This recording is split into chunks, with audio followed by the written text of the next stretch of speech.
It's so nice to talk about books I like. I feel like I haven't done that in a while. At least my last 2 videos, am I right?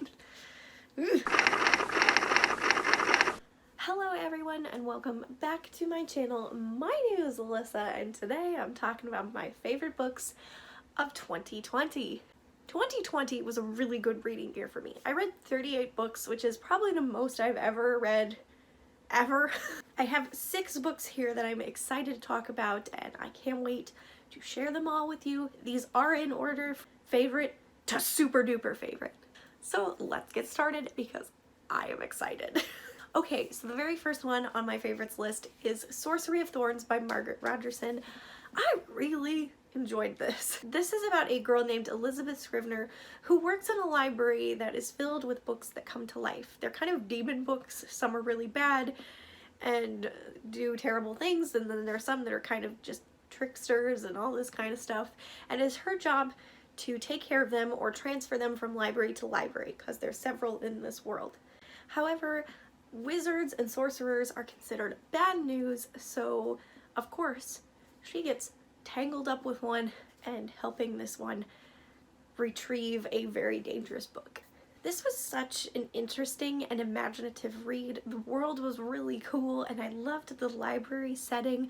I loved both characters. I loved how Elizabeth Scrivener knew what she was doing, but she wasn't cocky about it. And oftentimes she was always doubting herself and wondering if what she was doing was really what she was supposed to be doing.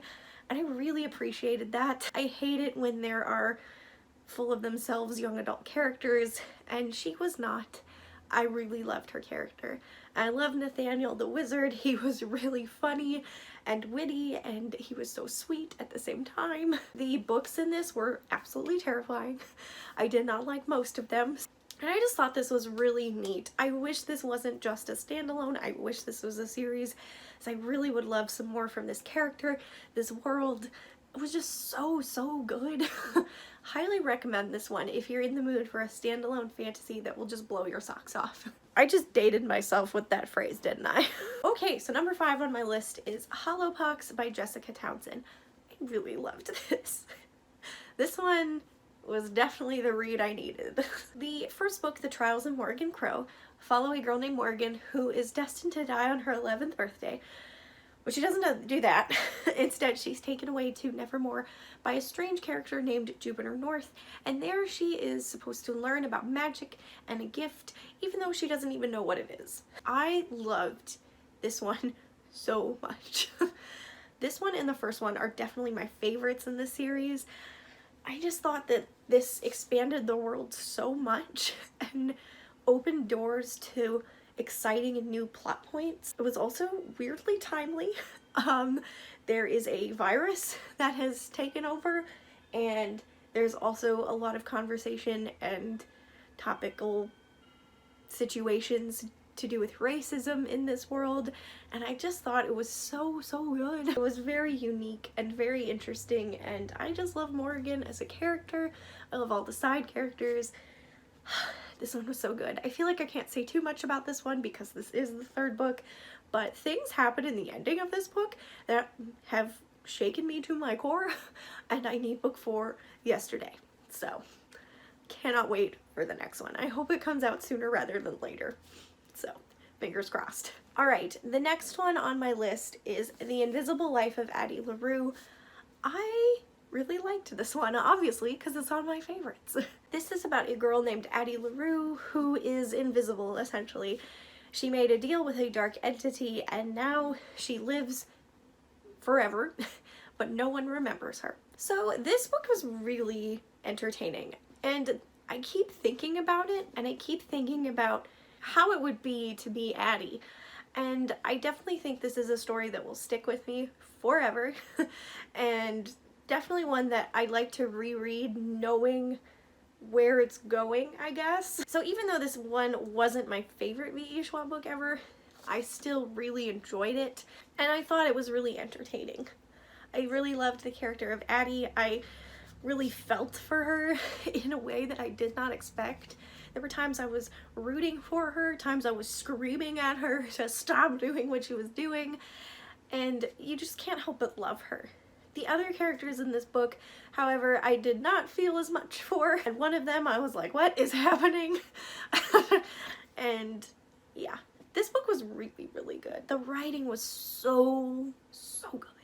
I think that's why this book is on my favorites list, because of the writing. It was just so poetic and lyrical, but at the same time so easy to read and get sucked into. I finished this one actually pretty quickly, which is, again, weird for me because I'm slow. But I really liked it, and you know, it's one of those books that I keep thinking about. I think with this book it would have been cool to see more of how Addie went through the day-to-day life, doing the things she needed to do, but at the same time I understand why the pacing is the way it is, to kind of brush through and skim through 300 years of history. It did get a little repetitive at times, but again, I think if I reread it and knew where the story was going, it would make sense as to why it was so repetitive. But yeah, it was really good and I really enjoyed it. And that's why it's number 3. Nope, I can't count. Number 4 on my list. It was really good, and I definitely recommend, if you haven't read this, definitely do, because it will take your breath away from the writing alone. Okay, number 3 on my list is Ninth House by Leigh Bardugo. I loved this so much. So much so that I've already considered rereading it, and I read this at like the beginning of the year. This is about a girl named Alex Stern who is going to Yale. I'm pretty sure it's Yale. I always get it confused. Yes, Yale. And she is there because she can see ghosts. And she is part of a very secret society that kind of helps the other houses perform rituals. This is a weird one to describe. And Alex can see ghosts, which is not something obviously very typical. So she's let into Yale because of that.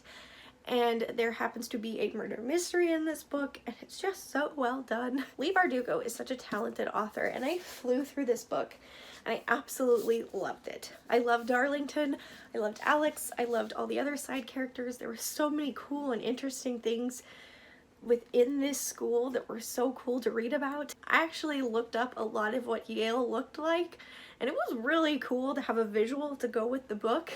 I really, really liked this. This is very dark, so I don't recommend it if you don't like dark stories. It's dark academia, which this was my first step, I guess, into dark academia. I wouldn't say it's my favorite subgenre, but it was really interesting and it was really fun to read about. And I also really enjoyed the supernatural element, which did help. And of course the writing in this is impeccable. I cannot wait for the next books in this series. Also, pardon all the ugly stickers. I cannot get them off because Barnes & Noble sucks. And yeah, I really, really liked this. This is what started Booksnake, so kudos to that. And yeah, this is another one that's really hard to describe without spoiling anything, but I highly recommend it. It's so, so good. Especially if you're new to like fantasy. This is a good start, I think. At least to me, because it kind of has those elements of fantasy, but also it has that tied to realism with it being at Yale and the historical aspect of all that, and it's really cool. I really recommend it. It's so, so good. So number 2 on my list of favorites is Crescent City by Sarah J. Maas, House of Earth and Blood.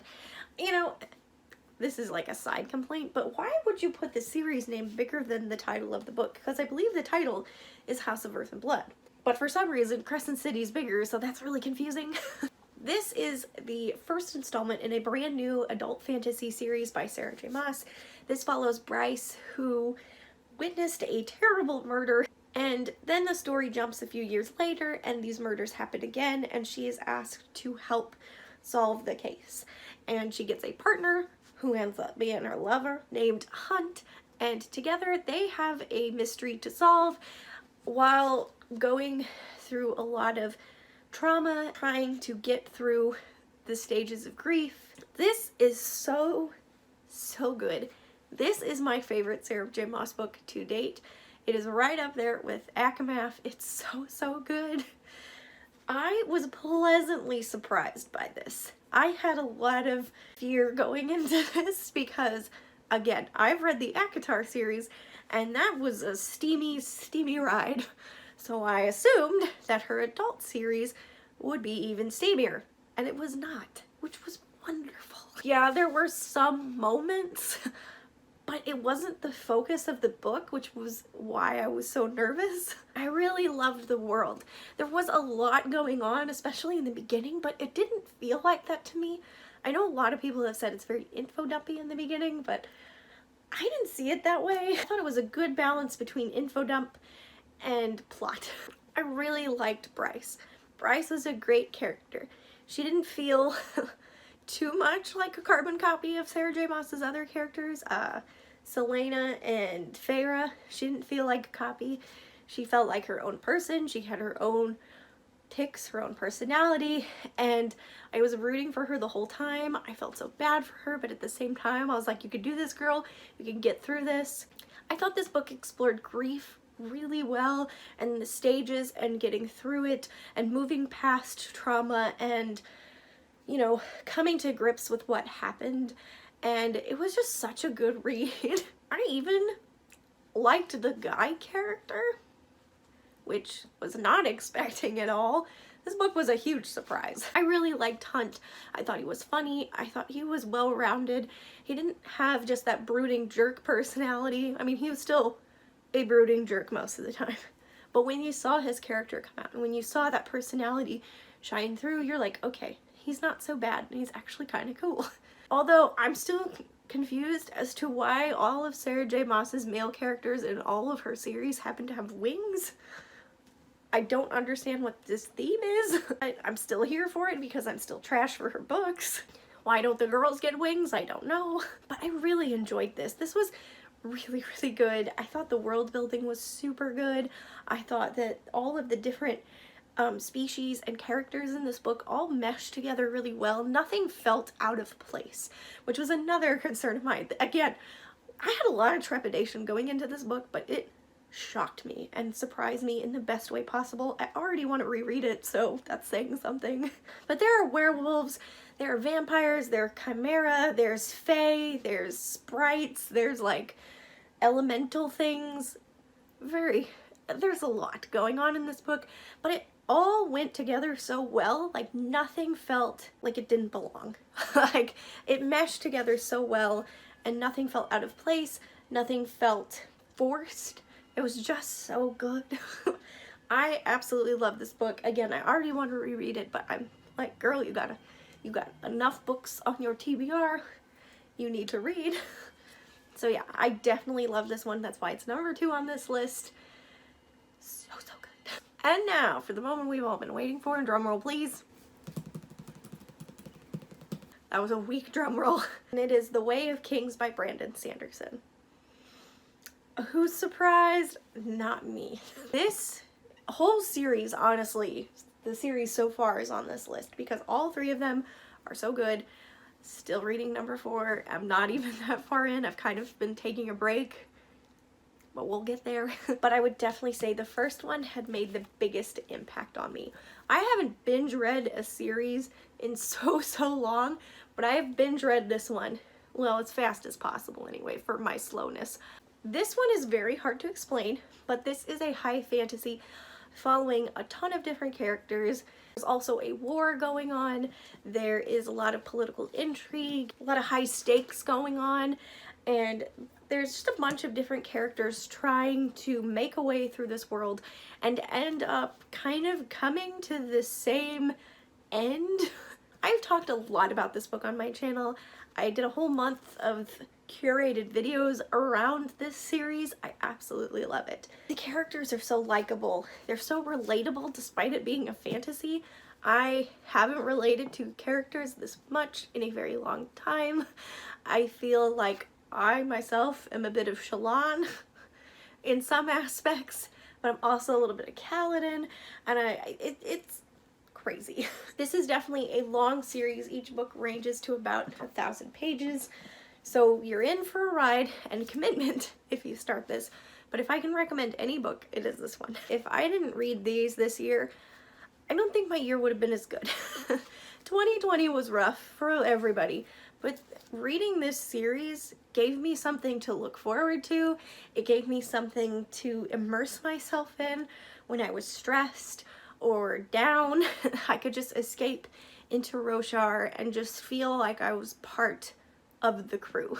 And reading all three this year was massive for me, and it's so impactful, and again, would not have been as good a year if I hadn't have picked these up. Which is like super intense of me to say, but it's true. These took up a lot of my time, so it gave me something to do. Especially as I think I started this one when lockdown went down, when it started. Wow. It was just really nice to have this and have to learn this world and these characters and just lose myself in these pages. The world is so expansive, it's ever growing. We're on book 4. I think there's gonna be like 10.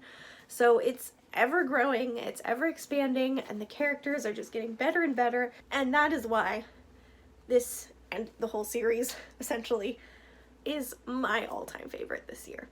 Not a shocker, but at the same time, like, it deserves it. So those are my top 6 favorite books of 2020. I had a really good reading year, like I said, and these books are just a testament to all the good books I read. I had a great time reading this year. Like, I read some good ones, and I'm so glad that I did.